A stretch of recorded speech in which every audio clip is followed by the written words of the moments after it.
Okay. So we are live. Hey, everybody. Surprise, kind of impromptu, really. We really wanted to get Johanna on the schedule, but we have a very special episode today of Small Biz Founders, a special edition of AAPI, squeaking in by the end of the month of AAPI Heritage Month. And I'm going to wait for everybody to get on, and then we can kind of officially start the podcast episode. Oh, perfect. Okay. So say hi, everybody. If you're on, let us know where you are catching us from. And if you have any questions for Johanna, and if you're celebrating AAPI still, right? Um, Jennifer, actually, we have Jennifer on the bottom. She's our team member. Was I supposed to pull up a banner or anything like that? Okay. Okay, great. It's like I don't know what I'm doing half the time. Okay, we have a few people popping on. Okay, this will be a really fun episode. Johanna is one of the most interesting people I know, on top of being, Asian Pacific, Asian American Pacific Islander category. So, I want to get into your background and everything like that. And I don't think that I did that with Marilyn. Well, yeah, I think she's Vietnamese, but it's really interesting because we're all kind of in our own version of growing up and having different influences. So I wanted to dig into that a little bit, but let's jump into the intro and then hop into the official recording. Yeah, perfect. Okay. All right. Let me dig in deep for remembering what that was. Yeah. Okay. All right. Welcome back, everybody. Welcome back to oh my God. Let's start all over. Scratch that, Jennifer. Edit that out. Yeah, it'll be cut from the beginning. All right. So, okay, backing on up. Okay.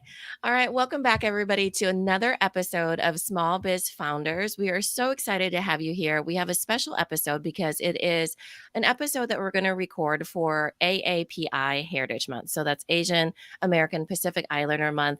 As you all know, I'm your resident favorite Asian American. So we've had a few people on, and we really wanted it to be something that we could start to do, but do more of.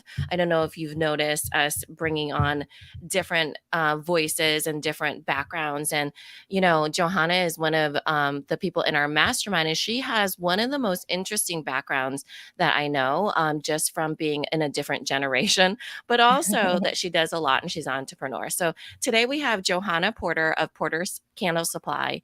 Welcome to the show, Johanna. Oh, thank you so much for having me. And I really enjoyed meeting everyone and the rest of the masterminders last week. I'm just excited. I'm also doing the same, kind of doing a lot of AAPI Heritage Month towards the end of the month at Porter Candle Supply. We're buying from one to two new AAPI makers per day for the last 10 days of the month. So it's been exciting to engage in this community a little deeper towards the end of the month. Yeah, amazing. I mean, tell us a little bit more about that, right? Because you do have Porter Candle Supply, but tell us about what you sell, what your business is, and kind of how you got here. Yeah, so Porter Candle Supply is my primary product-based business. I did join the mastermind with two businesses. I still have two. So my firstborn product-based business is Cozy Provisions, spelled with K-Z-I-E. And that's my clean home fragrance brand that I launched during COVID. And Porter Candle Supply was kind of born from that. So I use all biodegradable, reusable products. And I had an issue with getting a lot of my raw materials in 2020. So I just started buying jars and wax. I use a luxury wax by the pallet for myself. And I just had made a lot of candle maker friends in the community across Texas and Houston and Dallas and Austin. And my friends would just say like, hey girl, can I get, 200 pounds of wax or, 100 pounds. And I was like, well, I'm not going to deny someone getting, the materials they need to keep their business running as well. And it just kind of went on like that for a few months with Venmos and little friends and family PayPals, until that was essentially unmanageable. And my fiance was like, maybe you should just start a little bespoke candle supply company just so this is kind of legit and you're not dealing with text messages and Venmo. So I literally just started Porter Candle Supply as a need for myself and to help my personal friends in Texas get the materials they needed that were not available in Texas. And we launched on Etsy with pictures from my phone. with 3 waxes in the end of January of 2020 on a Thursday night. It was 8 p.m. I went to sleep and I woke up the next day with $13,000 in sales, and here we are. So it's been a Amazing. crazy ride.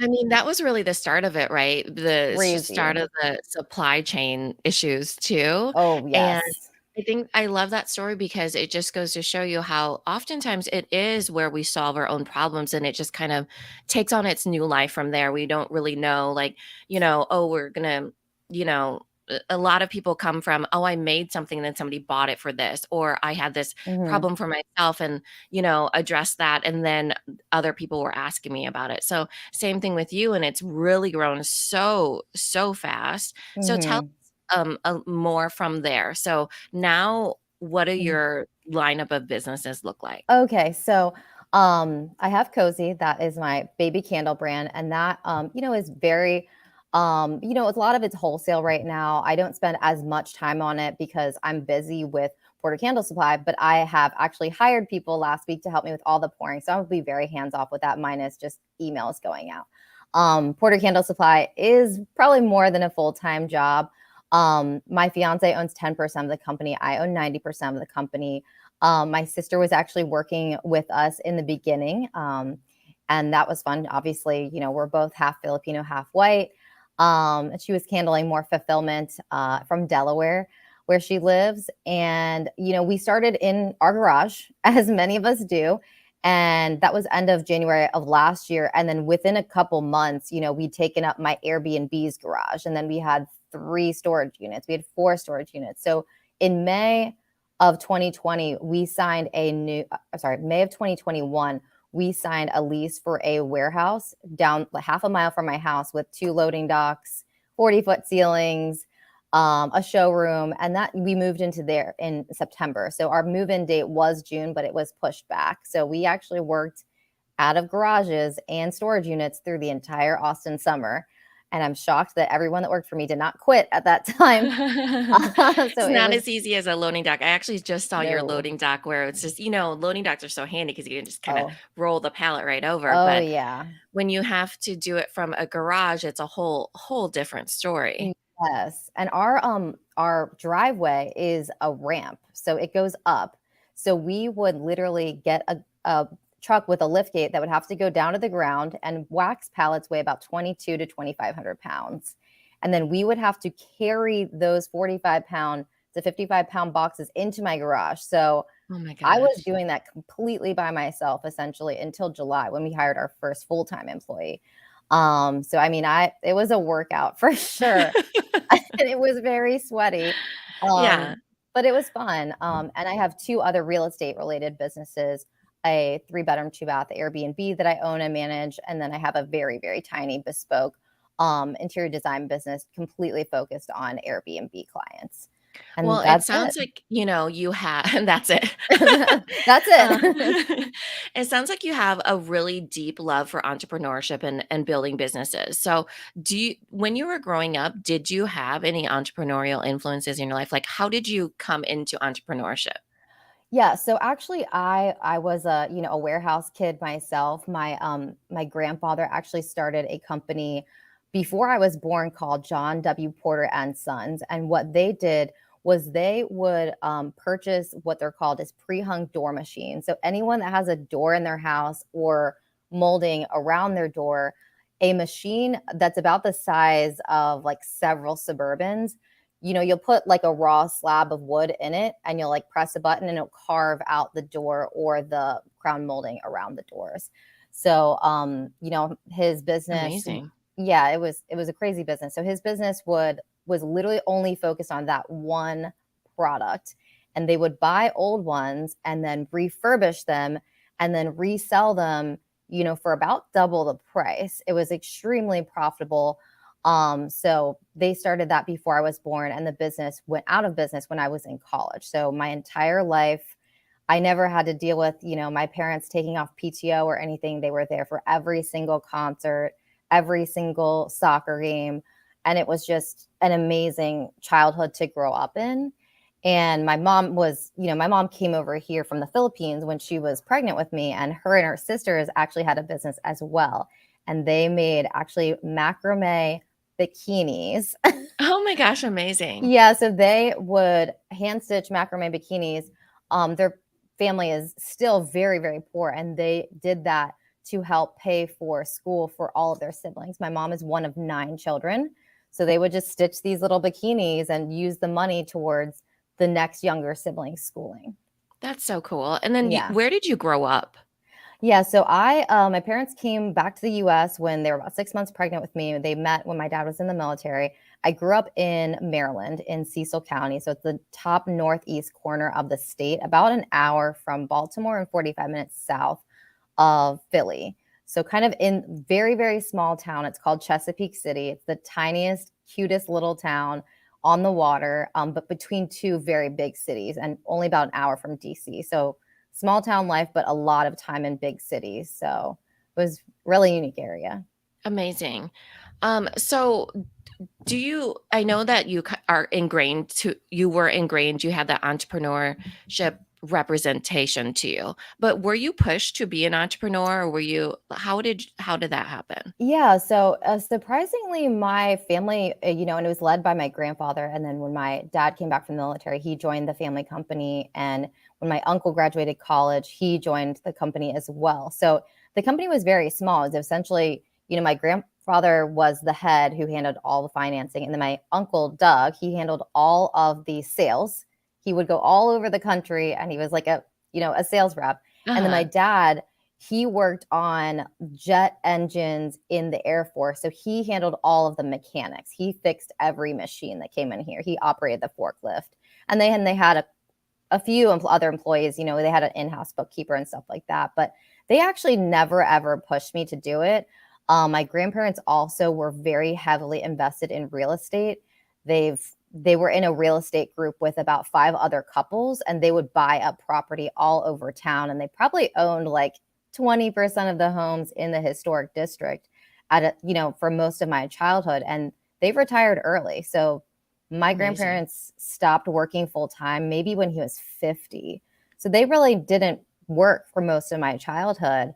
Um, and I think it took me until I was much older to realize that, what they had done my whole life and their high savings rate had led them to live an amazing life with, helping raise their grandchildren. But they never pushed me into it. I never thought that I was creative enough to follow in their footsteps. I just thought I'll go to college and I'll get a 9 to 5 and I'll just do this forever. I don't have any ideas. And then, I think when, my sister and I, we both got laid off from our jobs during the pandemic. And I was like, you know what, like that was a really amazing experience we had as kids. And like, why would I not try to pursue that as well for my own children? And, my grandparents were like, that would be a great idea. And I was like, do you have any tips? And they're like, well, we started a company like 50 years ago. I'm like, oh, okay. It was really different back then, I think. Yeah, and it's clearly, I mean, you're drawn to entrepreneurship because you of your family and then your sister having been laid off and then, your fiance who is also an entrepreneur, right? Yeah, yeah, he has his own marketing agency. So he was actually he worked for himself full time before we met. And when we met, he had gone full time for one of his clients.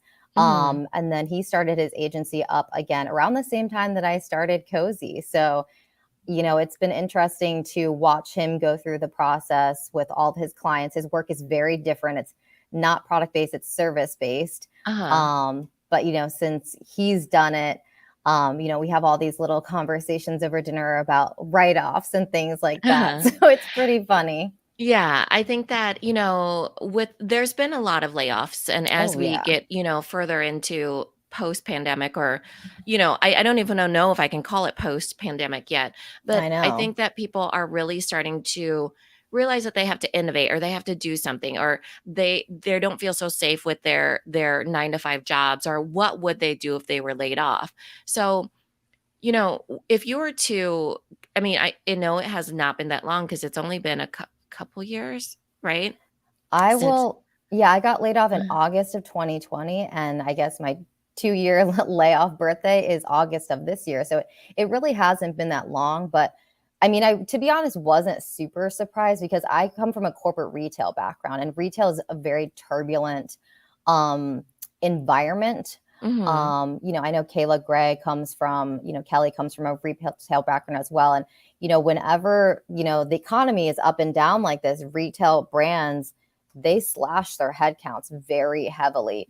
So it's a Uh-huh. very risky sector to be in, I would say, as a new hire or even someone more seasoned in their career, because you can be laid off at any time when the economy tanks, because people are most likely not going to the shopping mall when it's a pandemic and everyone's at home with yoga pants and slippers. So, Yeah, for sure.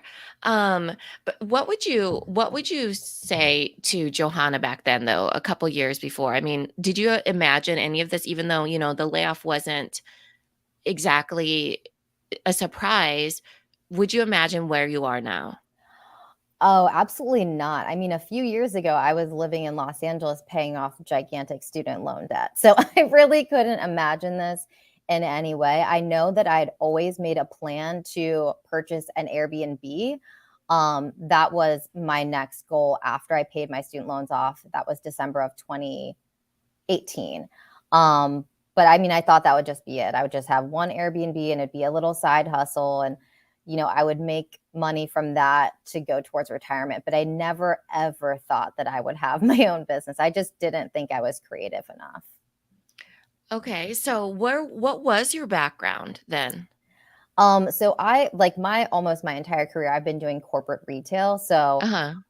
I worked for a lot of big brands, and my focus has been, retail operations and new store openings. So essentially opening brick and mortar retail stores all over the US or overseas, because I did spend almost all of my 20s living in Asia and I was opening stores over there. So yeah, I worked. The last brand I worked for was a boot company. I was working for Skechers corporate when I was in Los Angeles, and I was handling their visuals there for their domestic stores. But I started on the international and Asia team when I first joined the company. Amazing. I mean, so interesting. I mean, I feel like it's all come to this, point for you where it's like, oh, of course you'd take your skill sets and, hit the ground running with all the things that you're doing. So that's absolutely amazing. So where do you see yourself going from here though, right? Because you have all these different businesses. Are you starting to think about where you'll go in the next couple years?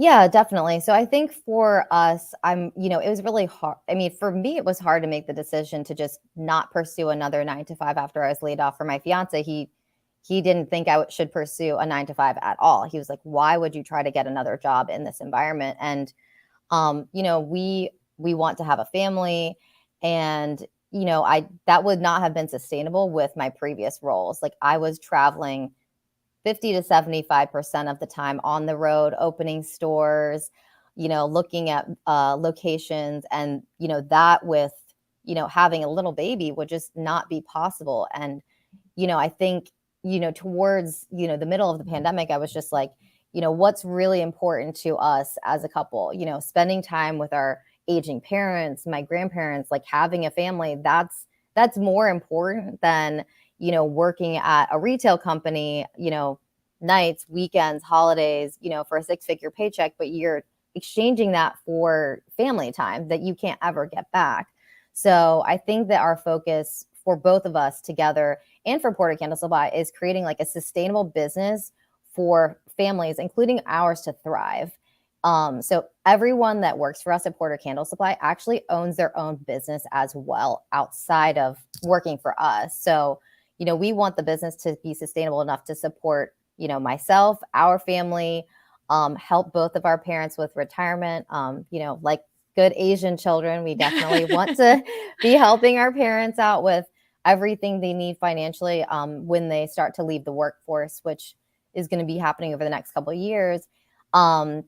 So, that's what we're doing now. And, I'm really glad I got to spend time with both of you last week to just kind of talk through, taking that one extra day off of work per week, because we want to be able to step out of our businesses more to encourage our team to take more ownership of certain categories so that we have time for, family life.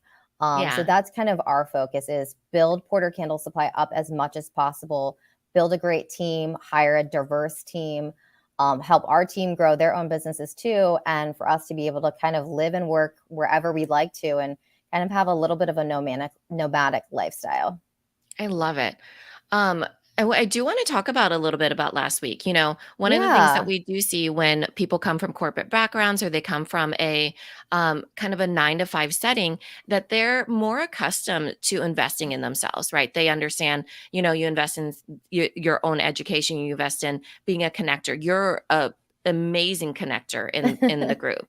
And I think that when you come from, I happened upon pouring candles, it's a little bit different. We have to kind of get them to the point where it's like, yeah, you have to invest in yourself. Or, with you, your background came from entrepreneur, so you understood the return on investment idea.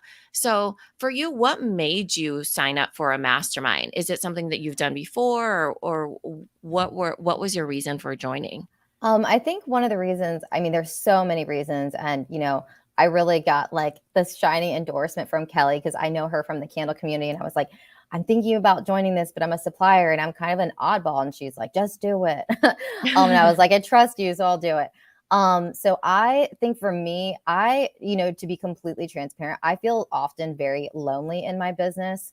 I met my future husband at work and we were in different departments. He was heading up the marketing team. I was heading up retail operations. We worked different roles, but we were at work together and like collaborating on a lot of things. And I really, really enjoyed that. He's one of the smartest people I've ever met, and I admire him so much. Once I started my own business, it went from, working with a really high energy team, traveling all over the country, to being just at home working with him, to working 100% by myself. And my only Mhm. coworker was a French bulldog. So, I mean, he is great, but he doesn't have a lot of good ideas. So, and I only had one part-time employee and I had my full-time warehouse manager join in July. And, I was just like, this is a lot. Our business did big numbers last year and I did not expect that. And I have so many amazing friends in the Austin maker community, but it's kind of, you have, because I'm very transparent about numbers, because I think if you are not deep in with your numbers, whether it's your personal finances, student loans, or your business has a chance at dying. Mhm. And, it's really hard to say, hey, jewelry maker friend, I'm really trying to make $80,000 this month. Do you have any ideas? And they're like, oh, like Mhm. I'm making D2C, and 5,000 is a good month for me. So I just think that once you get to a certain revenue level, and especially with, I'm a B2B business and our products are very heavy. You have completely different problems that ail you and keep you up at night.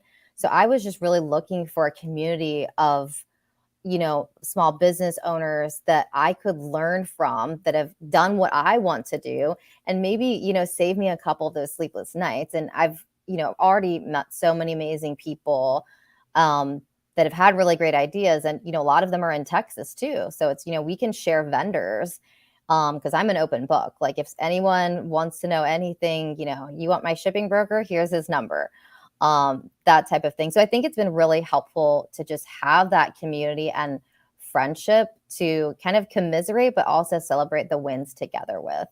Yeah, I love that. When you're in corporate, I think this is we don't talk about this a lot. I think that this would be such a great podcast episode for Jacqueline and I to talk about, is the fact that when you leave a corporate setting, or even when you leave any sort of job, you become an entrepreneur, and most times people will quit because they really, really miss, whether introvert, extrovert, having people around them. And they think Yeah. that it's their team. They think it's their team that's going to prevent the loneliness, but the team can't actually full scope understand your problems, you know? Yeah. Yeah.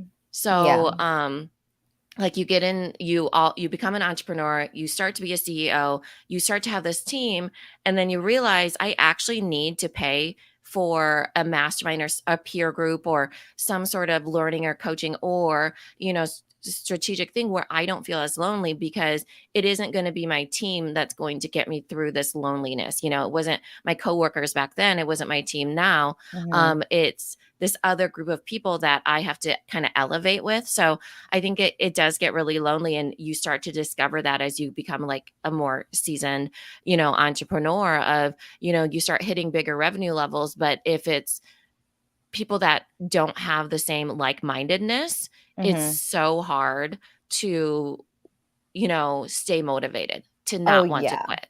Oh, 100%. And I think another thing too, which, I think several people were talking about this last week in person as well, is, put boundaries to your personal life. Like my fiance and I, we own this business together, but, I own separate businesses separate of him, and he has his own business and a 9 to 5. So I think, it did cause a little bit of a strain on our relationship, because he would come home from work, his 9 to 5, be checking in Mhm. with his marketing clients. And then I'd be like chomping at the bit to be like, guess what happened today? Okay. This is Uh-huh. crazy. What do I do? And he's like, I need to just sit down for a minute. I need to just relax. Like, Sounds let's, like my husband. He's yeah, like, he's like, let's just have dinner. Let's feed the dog. And I was like, no, but I'm ready to talk about everything. So I think that joining the mastermind has really helped, because, I would just wait at, I wait at the warehouse or wait at home for him to come home, and me just verbal diarrhea all over him about the uh-huh. business. And it's like our relationship exists outside of our businesses. Yeah. And I think Yeah. it's very easy for someone like me to forget that. You kind of become your small businesses, and it takes over your whole life. But it shouldn't, because you had a relationship before these businesses, and you're going to have a relationship, during and after. So you should be talking about other things that are not small business related. So it's great to have, our cohorts to just, text someone or Voxer someone or email someone and just say like, hey, like I'm having a really hard day. Like, how are you feeling? So I think I just love that piece too. And it's definitely helped my relationship be a little sunnier in the evenings, I would say. Yeah, when I would do that to my husband, he would be like, "Whoa, can I just eat first? Yes. Try and be gentle with me." But I literally was, like you said, chomping at the bit. And then it makes me feel better, but it makes him feel horrible. you know, because he wants to fix things for me, or he's not, the decisions are just, different, or, he has his own lens and everything like that. So I totally agree with it. I think I agree with the boundaries thing of Yeah. that there are simply, it's like even in your personal life, you definitely have different relationships with different people. So, you have your relationships with your sisters perhaps, and your friends, and your husband or your fiance or whatever it is. And oftentimes, they have a different perspective on all of it. Oh, So, completely. you And know, I ha- yeah, and having the mastermind people, I'm sure it's like a whole bunch of different It perspectives. is. And I think with him, and, I kind of try to tell him, I'm like, look, you go to work every day and you talk to real live humans. You talk Mhm. to adults, you have adult conversations, because sometimes I'm working remote. I'm not the one packing the boxes anymore. So, I might not be at the warehouse. I might be working from home or working from Florida or wherever. And you don't, I have become a little bit of an introvert too. And it's like you don't realize that you miss that sort of collaborative interaction until you literally do not have it. Mhm. And I think that he still doesn't 100% comprehend it, because I'm like, you have an entire division that works under you. You have Mhm. meetings, you have, lunch dates with your boss. I don't have any of that. So it's just Yeah. nice to connect with everyone. And it's so nice to see that there's so many masterminders that live in Texas, and we all plan on meeting up in person as well, to continue helping each other and, building that in-person friendship. I love it. The dynamic is simply different, so a lot, even as introverts, even when you get in person, there's a bounce off that happens. Yes. So, if there's a bounce off that happens online, I always say you can absolutely fall in love online. You can get business partnerships online, look at me and Jacqueline, Oh, but it's yeah. just different when you're in person. There's not a screen to stop the dynamic. It's just full surge of falling in love, I guess, so it is, or not falling in love, immediately if you Yeah. don't if you don't want to fall in love. So Yes. I fell in love with a lot of people in Scottsdale last week, I'll be honest. yeah, I mean, it was amazing, right? It was. It was. I definitely look forward to the next one. Okay, so let us know what are you looking forward to for your business for Porter Candle Supply? What is on the horizon? So for this year, we are essentially on track to double our revenue. So that's our revenue pie in the sky that we're working on right now. We might even exceed that. So I'm very excited about that. And then this quarter, we have a big focus on team. So we are really focusing on potentially doubling or tripling our team at Porter Candle Supply. So if anyone here is in Austin, please send me an email or DM if you're interested in working for us. And that is a really big focus for us, and really for some of our leads, like my warehouse manager, and we have a girl that I promoted last week, to have them really gaining ownership in their categories, so that I can start taking the rocks out of my backpack, and push them to really take ownership on a lot of those projects that will drive revenue, so I can focus on what I need to do to drive revenue for the business. And then outside of that, I kind of want to start tailoring a lot more of our marketing and emails and everything like that a little bit away from selling, and more towards just supporting and helping small businesses grow their business. So one thing I really took away from working at Skechers was everyone there would always say, "We're not a shoe company." And I was like, "Well, we sell these foam shoes." And they would say, "We're a marketing company that sells shoes." And I was like, "That's crazy." Because, companies like, the Nikes and the Under Armours and all these brands that I've worked for, they are like marketing and imagery and video first. Mhm. And the sales and the revenue is driven by a product of those revenue driving activities. So I think for me, instead of being really revenue focused, I really want to focus on like coaching and engaging and helping fostering small businesses grow. Mhm. So whether that's like how to improve your shipping packages, how to get professional labels, how to work on your cost of goods. And we've already started to do these measures in a lot of our email marketing. And it's crazy because we'll have an email that has nothing to do with our product, and we'll make $3,000 or $5,000 from that email. And for me, that makes me feel like I'm doing good with my business. And on the back end, if these businesses thrive, that means we will thrive. Yep. So I just think that if that becomes our focus versus pushing product, it's just going to, make us a more sustainable brand in terms of like having that really close relationship with our customers, because we are a Mhm. very different candle supplier. We Yeah. are not like any other candle supplier out there. And I want to continue to be that way. Yeah, and for everybody who's listening, it's because Johanna's business is business to business, Mm-hmm. so it's a little bit different, but same sort of concept, right? I think that the whole takeaway here is what we always say, and that it's more than just the product, right? So Yes. Skechers wasn't shoes; it was marketing, it was angles, it was really like seeing your life getting while you're wearing Skechers shoes in a lot of Mhm. ways. Yes. And then for you, it's, because you're business to business, though you're selling candle supplies, it's much more than that. People buy Yeah. candle supplies because they want to build a business. They don't understand how to build a candle business. They feel lonely, I'm sure, Hmm. pouring candles. Yeah. So it's has to do with that. That's the more than just the product when it comes to Porter Candle Supply. Is that right? Yeah, yeah, definitely. And I think one thing that I've learned being in the candle community is that most of the makers, most of our customers, they started out making candles as a hobby, and it was something fun that they did to, relax or relieve stress or give us gifts. And that is, really something special.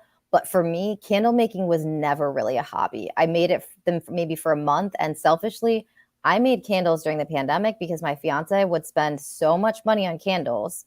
I was like, "You need to relax with going to CB2 and buying these $50 candles. Like, chill out." I was literally trying to bring the candle budget down. So I've always really looked at candles from a financial perspective, whether that's like Mhm. lowering our candle budget at home, Uh-huh. or, quickly turning into a revenue stream for us, a multiple income stream. I think a lot of makers start making candles as a hobby, but they don't make candles as a business. And it's very hard to go from hobbyist maker to a profitable business, especially with candles, because the prices for raw materials are out of control. Like wax is up Mm-hmm. 56% from 2 years ago. Um, so I think that is, the demise of a lot of candle brands, is that they're really not, they're thinking of making a great product, like making a great candle. And there are so many amazing people out there that can teach you how to make a great candle, that I've learned from. For me, Mm-hmm. I want to teach my makers how to make a great, profitable candle business, because I want them to be able to quit their day jobs, stay Uh-huh. home with their children, raise their children, take this business on the road, and, live whatever type of lifestyle that they want to live that might be constrained by a 9 to 5 currently. Yeah, for sure. And for all of you listening, CB2 is a sister company of it, Crate and Barrel. I actually just discovered it because Oh, I think you know of it because you're from Los Angeles and you're in Austin.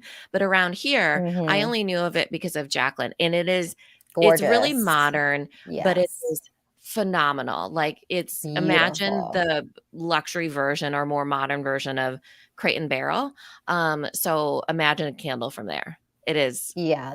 a And lot. they don't really they don't make their own candles. They carry a lot of external brands, which I do Uh-huh. love, that they buy from a lot of like smaller companies, which is really awesome.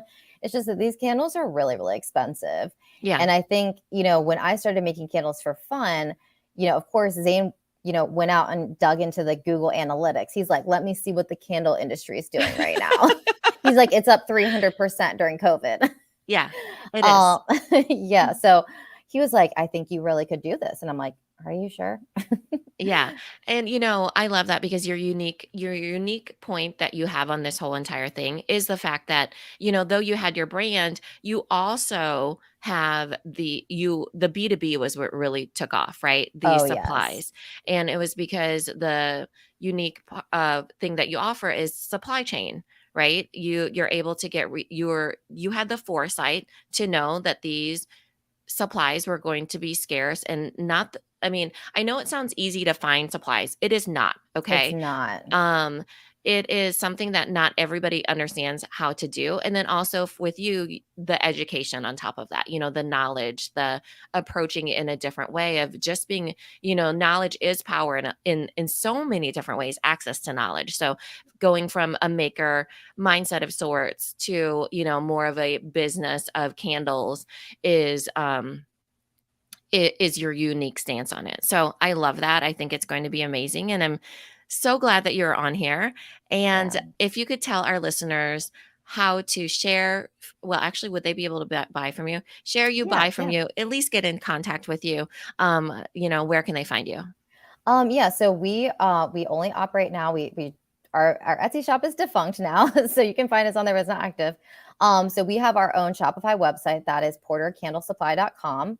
And we also have a Facebook, which is called Porter Candle Supply. And we have our Instagram, which is also Porter Candle Supply. And I can also set up a little Product Boss discount code, if Jennifer would like to share that with the group as well. And if anyone has any questions about candle making or wax melts, please feel free to reach out to me, or I'm happy to really help anyone with anything. Yeah, if you we can set it up on I mean, do you want to just say what the code is and we'll put it into the show notes? Oh yeah, we can do TP, the Product Boss, so TPB. TPB Okay. TPB10. Okay. Yeah, and I'll set that up in Shopify right after this goes down. Okay. Sounds good. All right. Thank you, Johanna. It was such a pleasure and so happy to have you on here. Thank you, and happy AAPI Heritage Month. Yay. Thank Thank you. you. Bye everybody.